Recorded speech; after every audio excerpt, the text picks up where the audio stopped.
અત્યારે મિત્રો મને કાંટાળા રીંગણાના સંભાર્યા ખાવાનો જીવ થયો, તેથી હું મારી વાડીએ રીંગણા વેણવા ગયો.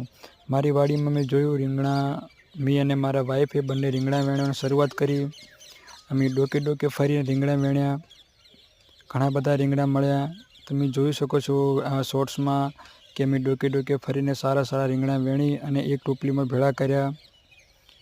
કાંટાળા રીંગણા મિત્રો તમે અંદર એને બનાવીને ખો ને તો મજા જ કુછ ઓર છે.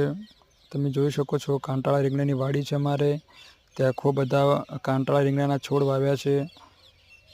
આ કાંટાળા રીંગણાને તમે સંભારે બનાવીને ખાવાની એક મજા જ કુછ ઓર છે મિત્રો. તમે જોઈ શકો છો. ફટાફટી મારી વાડીમાંથી રીંગણા વેણી અને એક સાબલીમાં ભેગા કર્યા. અને પછી આ રીંગણાને હું લઈ અને પછી ઘર તરફ જવા લાગ્યો. બધા જ રીંગણા વેણી ગયા. હવે ઘર તરફ જઈને મસ્ત સંભારી બનાવી અને ખાઈ આવે.